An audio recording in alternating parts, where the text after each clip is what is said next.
রাষ্ট্র সংস্কার আন্দোলন এবং বাংলাদেশ ভূমিহীন আন্দোলন, আমরা বলছি আমরা ব্যর্থতার দায় এই বাংলাদেশে, এবং এই ব্যর্থতার গ্লানি আমাদের এই সাধারণ জনগণ যেন না নেয়, সেই জন্য আমরা পর্যায়ক্রমে ধারাবাহিক ভাবে আমরা আমাদের কার্যক্রম পরিচালিত করছি।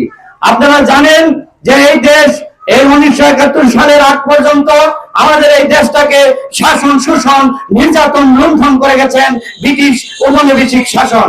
সেই ব্রিটিশ উপনিবেশিক শাসন স্বাধীনতার 53 বছর পর এখনো বহাল রয়ে গেছে। সেই জায়গায় আমাদের প্রশ্ন, সংগ্রামী ভাইরা আমার, আমরা যদি লক্ষ্য করি, আমার প্রান্তিক কৃষক, আমার অসহায় মেহনতি মানুষ, আমার ভ্যান চালক, অটো চালক, তারা কিভাবে অসহায় মেহনতি মানুষরা উচ্চ মহলদের শিকার হচ্ছেন, নির্যাতনের শিকার হচ্ছেন। এই ধরনের কিছু সংস্কারের জন্য আমি কিছু পর্যায়ক্রমে যে কোন কোন বিষয়ে সংস্কার করা যায় সেই বিষয়ে আমি আরেকটু কিছু এজেন্ডা তুলে ধরছি। সর্বপ্রথম আমাদের দাবি ছিল ভূমি ও কৃষি সংস্কার কমিশন গঠন করা। সংগ্রামী ভাইরা আমার, আমরা এই দেশবাসী, আমরা এই জায়গায় থাকি, আমাদের এই বাংলাদেশে শতকরা, আমাদের এই বাংলাদেশে 70 থেকে 80% লোক কৃষক। এই বৃহৎ সেক্টরে আমাদের কোনো কৃষক প্রতিনিধি নেই, আমাদের সংসদে কৃষকদের পক্ষে কথা বলার কোনো লোক নেই। এই কৃষক মুক্তি আন্দোলনে যেমন মাওলানা আব্দুল হামিদ খান ভাসানী সারা জীবন সংগ্রাম করে গেছেন, তার ধারাবাহিকতায় এই সেকেন্ড পর্বে এই বাংলাদেশের 53 বছর পর বাংলাদেশ ভূমিহীন আন্দোলন এবং রাষ্ট্র সংস্কার আন্দোলন যুগপৎভাবে কার্যক্রম চালিয়ে গেছেন। আমরা এটা জানি যে আমাদের এই বাংলাদেশে এই দেশটা যদি ডিজিটাল করতে যায়, তাহলে সর্বপ্রথম আমার অসহায় মেহনতি মানুষ, আমার তৃণমূল মানুষের জীবনযাত্রার মান যদি উন্নত করতে না পারি, তাহলে এই বাংলাদেশ কখনো ডিজিটালে রূপান্তরিত করা সম্ভব নয়।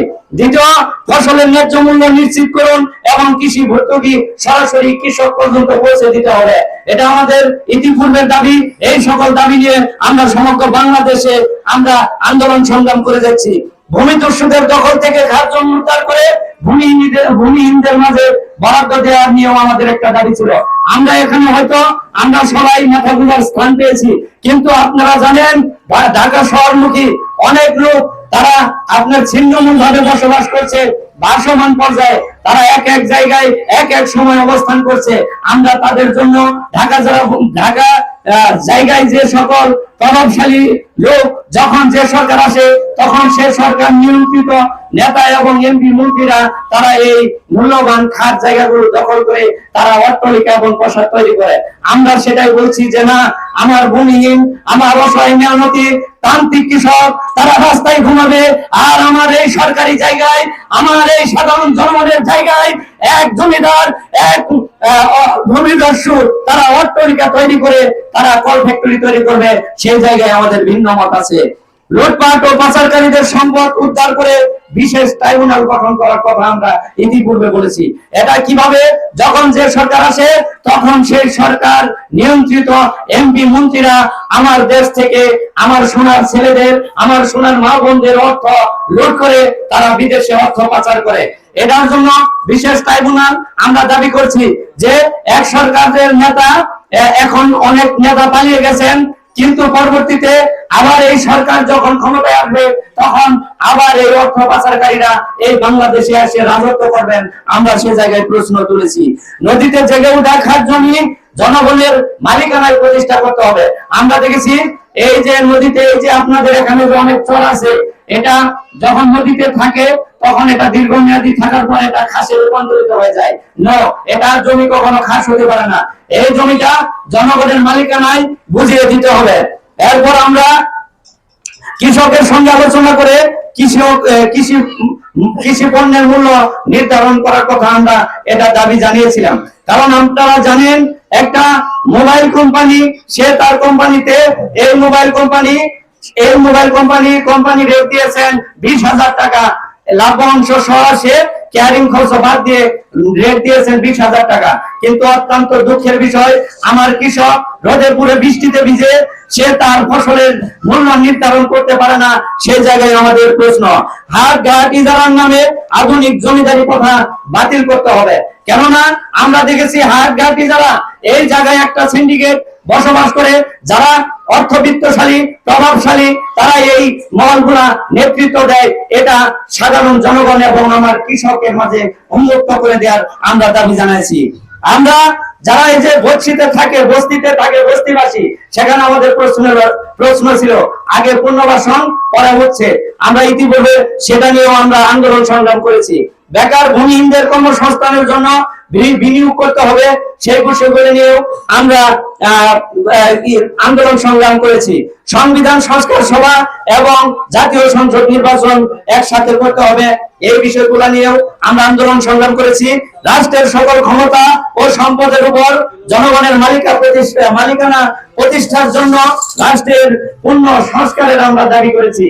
আমরা যদি লক্ষ্য করি, আমার কৃষক তারা চিকিৎসা থেকে বঞ্চিত, আমার কৃষকের সন্তানেরা তারা সুশিক্ষা থেকে বঞ্চিত, আমার কৃষকেরা তারা ন্যূনতম যে নাগরিক সুবিধা, তারা যে মৌলিক চাহিদা শিক্ষা, স্বাস্থ্য, খাদ্য, বাসস্থান, সেই জায়গাও থেকেও আমার কৃষক পালাক্রমে পর্যায়ক্রমে বঞ্চিত হচ্ছে। আমরা যদি লক্ষ্য করে দেখেছি, এক শ্রেণীর যখন যে সরকার আসে, তখন সেই সরকার দ্বারা নেতা এবং কর্মী, এমপি, মন্ত্রী দ্বারা এবং প্রশাসনের উচ্চতর মহল দ্বারা আমার অসহায় মেহনতি মা বোনেরা, আমার কৃষকেরা তারা নির্যাতিত, নিপীড়িত এবং লাঞ্ছিত হচ্ছে। এই বাংলাদেশে আর অন্যায় অবিচার কখনো হবে না যদি আমরা সজাগ থাকি। তাই আমরা সজাগ যেন থাকি, সেটাই আমার আজকের এই অনুষ্ঠানে কামনা করছি। আমরা যদি লক্ষ্য করি, 69-এ গণ অভ্যুত্থান হয়েছিল, 70-এর নির্বাচন হয়েছিল, 71-এর মুক্তিযুদ্ধ হয়েছিল, 52 ভাষা আন্দোলন হয়েছিল, 90-এর স্বৈরাচার এরশাদ পতন আন্দোলন হয়েছিল, সবশেষ 24-এ হাসিনা পতন আন্দোলনের মধ্য দিয়ে সমগ্র বাংলার মানুষ জাগ্রত হয়েছে যে এই দেশে আর কখনো অন্যায় সম্ভব না। কেননা আমরা যদি সচেতন হই, আমাদের এই কেন্দ্রীয় যে তথ্যগুলা, এগুলো যদি আমরা মাঠ পর্যায়ে প্রচার করতে পারি, তাহলে আমরা এটা বিশ্বাস রাখি যে হ্যাঁ, এই দেশ বদল করা সম্ভব। তাই সেরকম একটি কল্যাণকর এবং একটি জনবান্ধব একটা সংস্কার, একটা সংবিধান রচনা করবার জন্য আমরা সমগ্র বাংলাদেশে আমরা আলোচনা এবং অনড়ন সৃষ্টি করেছি। আপনারা আমার সাথে থাকবেন, পরিশেষে হিরু ভাইয়ের জন্য দোয়া করবেন। আমরা বাংলাদেশ ভূমিহীন আন্দোলন, এটা প্রান্তিক কৃষক এবং মেহনতি মানুষ আমাদের সাথে, সেজন্য আমরা কৃষক প্রার্থী আমরা ডিসাইড করেছি। এই জায়গায় হয়তো উনি মানে মাইকে একটা কথা বলার একটা স্পেস বা একটা থাকে, অনেকে হয়তো মাইকে কথা বলতে পারেন না, কিন্তু এমনি কথা বলতে পারেন। কিন্তু হিরু ভাই এমনিতে কথা বলতে পারে, হয়তো মাইকে কথা বলতে পারে না, কিন্তু আপনারা ওনাকে সহযোগিতা করবেন, সর্বাত্মক সহযোগিতা করবেন। বিগত দিন আপনারা ভোট দিয়েছেন অনেক উচ্চ শিক্ষিত মানুষকে, অনেক অর্থবিত্ত মানুষদেরকে, কিন্তু আপনারা দেখেন কখনো কৃষক মানুষকে কিন্তু ভোট দেন নাই। এক শ্রেণীর মানুষ, তারা কখনো দুর্নীতি এবং করে না, অন্যায় অবিচারে ভরপুর থাকে না, সেই শ্রেণীর মানুষ হয়েছেন আপনারা, আমার অসহায় কৃষক এবং মেহনতি মানুষ। কারণ তারা সর্বসময় সর্বক্ষেত্রে এই রাষ্ট্রের কর, ট্যাক্স, ভ্যাট নিয়মিত ভাবে প্রকাশ করেছেন। আর আমরা এক কথায় যদি প্রকাশ করি, দোলনা থেকে কবর পর্যন্ত একটা কৃষক ভ্যাট ট্যাক্স দিয়ে তার জীবন অতিবাহিত করে। সেই জায়গায় আপনারা এবার একত্রিত হবেন। আমাদের কৃষক যারা, এই কৃষক প্রতিনিধিত্বে এবার যারা আসছেন, তাদের কিন্তু অবৈধ টাকা নেই।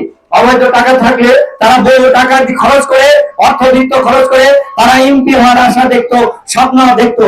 কিন্তু আপনারা যদি অর্থের কাছে, স্বার্থের কাছে যদি বিকৃত হয়ে যান, তাহলে এই বাংলার মানুষের কপালে অধঃপতন আর নির্যাতন কোনোদিন মুক্তি হবে না, মুক্তি হওয়া সম্ভব না।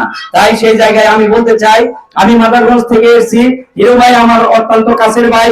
এখানে আমাদের কেন্দ্রীয় নেতারা আরো বক্তব্য দিবেন, বিশদে বুঝিয়ে বলবেন। তো আমরা এই রাষ্ট্রটা, এই দেশটা যেন সুন্দরভাবে বিনির্মাণ করতে পারি, জনগণের পক্ষের আইন যেন আমরা তৈরি করতে পারি, এবং একটি সত্যিকারী জনবান্ধব একটা সংসদ যেন আমরা রচনা করতে পারি, এই আশাবাদ ব্যক্ত করে আমি আমার সংক্ষিপ্ত বক্তব্য এখানে শেষ করছি। আল্লাহ হাফেজ, আসসালামু আলাইকুম।